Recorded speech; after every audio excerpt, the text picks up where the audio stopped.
Hello guys and welcome to my channel. I'm just waking up this morning and I don't have work. And when I scrolling my other phone here beside me, I saw in this news in the Times of Israel. The Times of Israel. It is about Holy Sepulchre Church. You know, when I've been there and visited the Holy Sepulchre Church, there is excavation there, and some areas is closed and some are open, and the floor have the plywood. When we walking, there are support plywood when we visited in the other area. But before I read this long story to you, this is a news from the Times of Israel. Please click like, subscribe, and click the notification bell so you will continue watching my vlog here in Israel. Anyway, let's start because it's very long. This is uh, this is the Times of Israel. Title: The History of the Sites of the History of Jerusalem. Echoing Gospel account, traces of ancient garden found under Church of Holy Sepulchre Church. There is an ancient garden, that's why they continuous excavation under the Holy Sepulchre Church. I'm very surprised. That's why I try to read this to you. Some 2,000 years ago, olive trees, and grapevines likely grew in the land where the Church of the Holy Sepulchre in Jerusalem stands today. New archaeological excavation at the site have revealed. The findings mirror a description of the area included in the Gospel of John. Now, in the place where he was crucified, there was a garden, and in the garden a new sepulchre wherein was never man yet laid. There laid they Jesus. Reads in John chapter 19, verse 19 to 20. The presence of the olive trees and grapevines was identified through the archaeobotanical and pollen analysis on samples retrieved from the excavation under the floor of the ancient basilica. From the archaeological context and strata, it belongs to the pre-Christian era. However, radiocarbon testing has not yet been carried out. There is a quotation here said, "We know that the area was already part of the city at the time of Emperor Hadrian, when the Romans built Aelia Capitolina," said Professor Francisca Romana Istasola of the Sapienza University of Rome, referring to the Roman city erected on the ruins of Jerusalem in the first half of the 2nd century CE. However, at the time of Jesus, the area was not part of the city yet. According to the Christian tradition, the Church of the Holy Sepulchre stands on the spot where Jesus was crucified, known as Calvary or Golgotha, and on its nearby tomb, which today is surmounted by an audicule built in 1810. Istasola has been directing the current excavation since they commenced in 2020. In 2020, I'm sorry, I feel sleepy. Sorry. In 2019, after decades of infighting, the three central religious communities. Oh no, I'm distracted. There is a bird in my window. My favorite bird. Shalom. Look.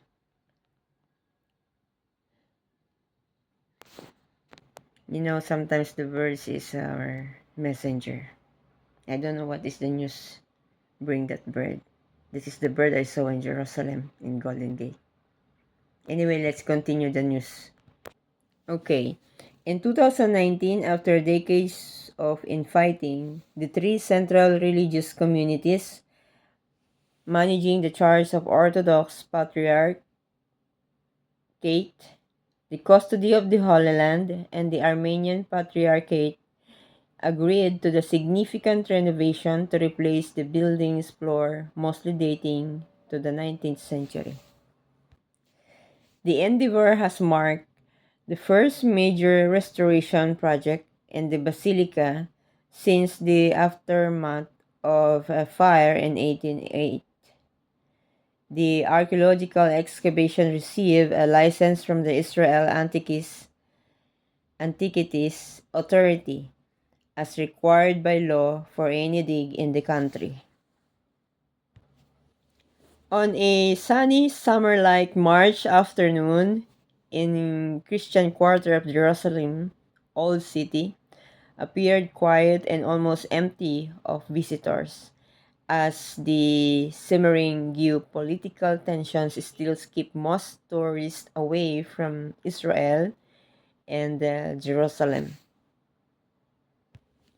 Once one reached the compound where the Church of the Holy Sepulchre stands, however, the atmosphere changed, with a constant stream of people entering and exciting the sight to the soundtrack of incessant drilling and banging.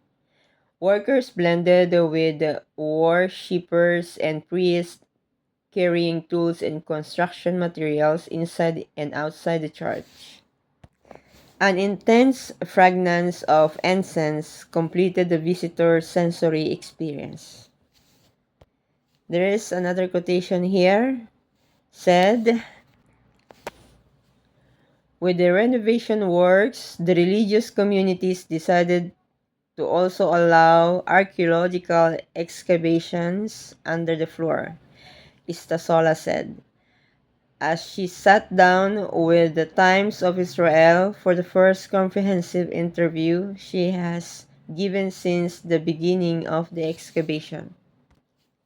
However, at the moment, we do not have any digging area open, as the church is getting ready for Easter, when it needs to be fully accessible for pilgrims, she noticed. They stopped digging uh, the floor because of for preparation for Easter or the Holy Week here in Israel. They show here the map, the excavation design, where they are starting to excavate under the Holy Sepulchre Church. If you want to know about this, just check in the Times of Israel and you will see their uh, design of their excavation.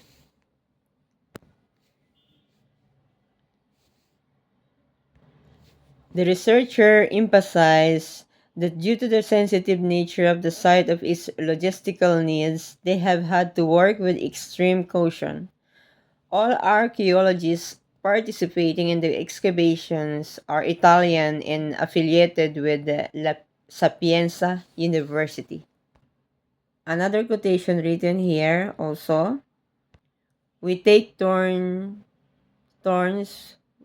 but our team in Jerusalem always include 10 or 12 people, said Istasola. The atmosphere here is very special. We have been welcomed warmly and built strong relationships with everyone. Occasionally, experts in specific fields such as geologists and archaeobotanists or archaeologists from Rome joined the archaeologists in Jerusalem. However, most of our team remains based in Rome, where we send the data for the post-production work, Istasola explained. Caution. men and women, men and women at work. Wow, the archaeologist is from Rome is men and women together there.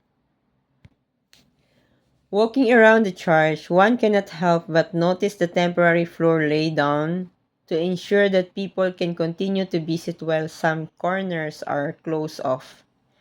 To allow maximum accessibility to the site throughout the excavations, Istasola and her team divided the area into non-contiguous zone, digging one at a time and covering each one again before digging in the following. Another quotation here. While we have not been able to see the entire charts excavated in one glance, new technologies are allowing us to reconstruct the bigger picture in our labs. Istasola said, if we are talking about a puzzle, we could say we are only excavating one piece at a time, but eventually we will have a complete multimedia reconstruction of the full picture.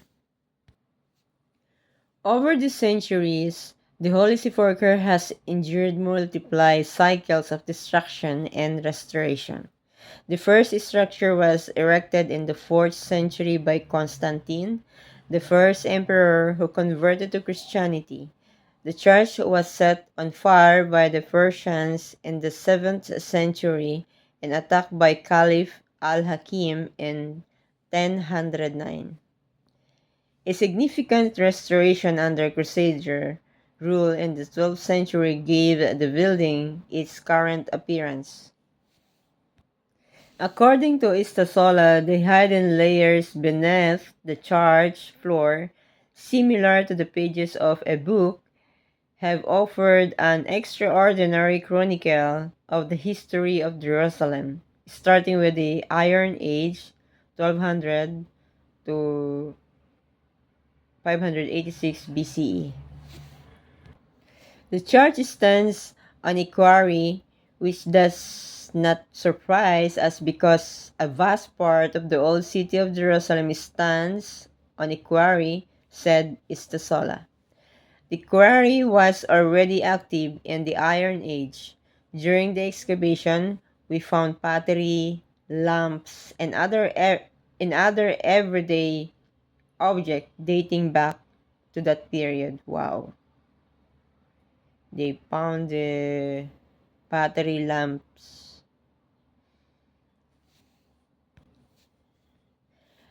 As the quarry ceased to be exploited and before the church was built, part of the area was used for agriculture. Low stone walls were erected, and the space between them was filled with dirt, said Istasola. The archaeobotanical findings have been especially interesting for us in light of what is mentioned in the Gospel of John, whose information is considered written or collected by someone familiar with Jerusalem at the time. The Gospel mentions a green area between the Calvary and the tomb, and we identify this cultivated field. Wow. There is a green area between the Calvary and the tomb.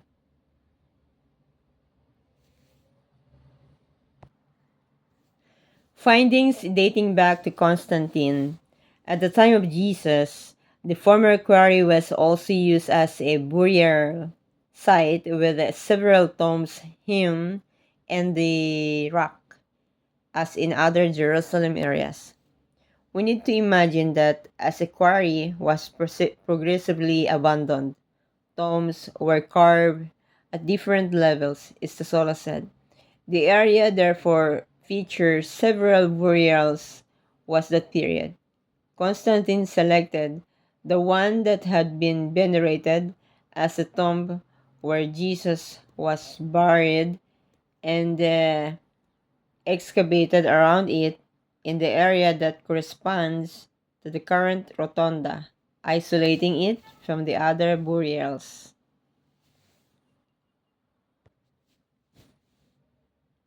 Several other tombs are known as a part of the Holy Sepulchre compound, including one that Christian traditions attributes to Joseph of Arimathea, who is said to have gifted Jesus his empty burial plot. Istasola and her team uncovered several findings likely dating back to the 4th century. They show here the pictures here. There is a stair going down, and the partially excavated floor in the Church of the Holy Sepulchre in Jerusalem in June 2023 reveals the different types of construction and masonry used throughout the centuries. Courtesy Archivio University La Pienza, Roma. Under the current Odicule, we found a circular basis that is part of the first monumentalization of the tomb made out of marble, she said. It is interesting because the most ancient depictions of the Odicule, which date back to the 5th and 6th centuries, describe it as circular. We therefore believe that this circular basis was part of the original structures built by Constantine. Additional tests in the artifact, measuring around 6 meters, nearly 20 feet in diameter, might offer researchers further insights into the history of the ancient monument. We are conducting geological analysis to verify the origin of the marble, and we are also testing the mortar, said Estasola. Both tests can give us important information. Another finding that certainly dates to the 4th century is a hoard of coins retrieved in the eastern part of the present-day Rotunda, whose earliest coin was minted under Constantius II, 337 to 361 CE, and the latest coins under Valens, 374 to 378 CE. Researchers have also found hundreds of animals' bones, but butchered and eaten throughout the millennia by priests and pilgrims. A preliminary report on the excavation published in the peer-reviewed journal Liber Annus in 2023 describes the content of the structural trends associated with the Crusader period and a modern manhole pit. In both cases, the remains included sheep, goats, pigs, chickens, geese, and pigeons, both also in abundance of fish. The identified fish species included a ponyfish from the Indo-Pacific Ocean and cod from the Atlantic. We also found several shells of terrestrial snail that belong to the species eaten to this day, Istasola said. This species originated here and spread around the Mediterranean after the Crusades. The archaeologists emphasize that a clearer view of how the diet of those who live and visited the church changed over the centuries will be possible only after the many analyses the bones need to undergo. The scientific documentation of all the excavation findings, including some 100,000 fragments of pottery, will take years. The excavation, however, are set to resume after Easter and will likely to be completed within a few months. We only have a part of northern Isle left to excavate, Istasola said. Asked whether archaeology will ever answer the question of whether Jesus was indeed buried at the Holy Sepulchre, Istasola noted that it is important to keep faith and history as two distinct fields. However, it is a faith of those who have believed in the holiness of this site for millennia that has allowed it to exist and transform, she said. This is true for all holy sites. The real treasure we are revealing is the history of the people who made this site what it is by expressing their faith here, she added. Whether someone believes or not in the historicity of the Holy Sepulchre, the fact of generation of people is objective. The history of this place is the history of Jerusalem, and at least from a certain moment, it is the history of worship of Jesus Christ.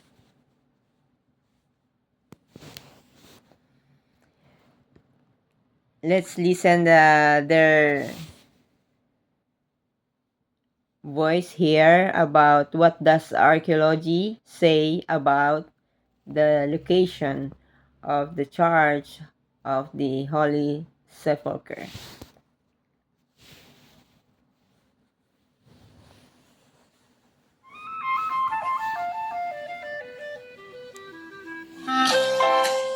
Hi everyone, this is Amanda Borchel-Dan, And I'm Jessica Steinberg, your host for Times Will Tell, a weekly podcast from the Times of Israel.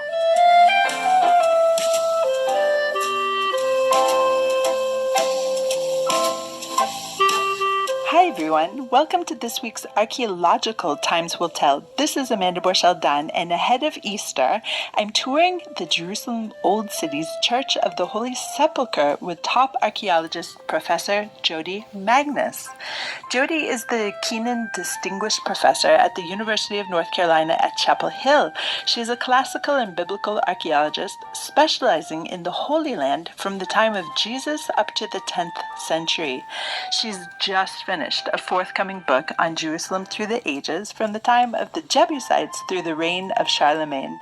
I asked Jody to show me some of the earliest archaeological remains from the site where Christian tradition holds that Jesus was crucified and buried. As we tour the Holy Sepulchre Church and its surroundings, we see parts of the ruins of earlier stages of the church, including a find from when it was built by Constantine in around 330 CE. For much of the tour, we are standing next to praying pilgrims. This is Holy Week after all, so to respect them, at times we're almost whispering apologies. Jody begins our tour by explaining the importance of the Holy Sepulchre Church in the context of the new religion of Christianity that was grafted onto many of Judaism's traditions. One of the things that Christianity does is it lays claim to the Israelite tradition, right? The Christianity claims to be the true Israel, right? So what happens with the Temple Mount then under Christian rule, when Jerusalem comes under Christian rule from the time of Constantine on? Before the time of Constantine, under Hadrian, there apparently was some sort of a temple or shrine dedicated to Capitoline Jupiter, who was the new patron deity of the city, on top of the Temple Mount. Again, this is the source of a lot of debate about exactly what Hadrian had on top of the Temple Mount, but I am one of the people who subscribes to the view that there was some sort of a Capitolium structure on the Temple Mount. When Jerusalem became a Christian city, whatever structure was up there at that point was removed. When Christianity became the legal religion of the Roman Empire, and Jerusalem came under Christian rule, whatever was on the Temple Mount at that point was torn down, and the Temple Mount was left lying in ruins. Until in the 7th century, the Umayyads built their structures on top of the Temple Mount. The Christians deliberately left the Temple Mount lying in ruins because they saw this as a fulfillment of Jesus' prophecy that the temple would be destroyed, and therefore it bolstered this Christian supersessionist view that Christianity had replaced Judaism as the true Israel, right? And so what happens then is that with the construction of the Church of the Holy Sepulchre by the first emperor who, legalized Christianity, Constantine, the focal point religiously of the city moves from the Temple Mount to the Church of the Holy Sepulchre. This spot becomes the center of the world, not the Temple Mount. And in fact, when the Church of the Holy Sepulchre was built, many of the traditions that were associated with the Temple Mount were moved to the area of the Church of the Holy Sepulchre. For example, we have early Christian sources that talk about Golgotha, the rocky outcrop on which Jesus is believed to have been crucified, that was Mount Moriah, that this is the spot where Abraham offered his son for sacrifice, not the Temple Mount, that the structure, the edicule that enclosed the tomb, that was analogous to the Holy of Holies in the temple, and that, the priest would enter that on specific occasions. So a lot of those traditions became moved to here, and for Christians, this then becomes the center of the world. Was it a pilgrimage site as well? Oh, it was a huge pilgrimage site. I mean, that was one of the big points of the Church of the Holy Sepulchre, that it attracted. So, when Christianity became the legal religion of the Roman Empire, and, this church was built and other churches were built, Jerusalem was catapulted into a position of prominence that it had not had for a long time. Because even though we talk a lot about Hadrian's city of Aelia Capitolina, for the Romans, Jerusalem was, a minor, provincial little backwater. But for Christians, this is the center of the world. I mean, this is the spot where, Jesus spent his final days on earth. And so Jerusalem actually during the Byzantine period, so we're talking now 4th, 5th, 6th centuries, becomes one of the only patriarchate cities in the Roman Empire. There were only 5 patriarchate cities, the seat of a patriarch. Jerusalem becomes one of them. And so huge numbers of pilgrims flock to the city, as well as all sorts of other people, monks, priests, nuns, convents, and monasteries are built all over the place. The chapters basically are arranged chronologically, beginning with the quote. Okay, I cut the audio, and some things comes to my mind that they believe the archaeology said that the place where Abraham offered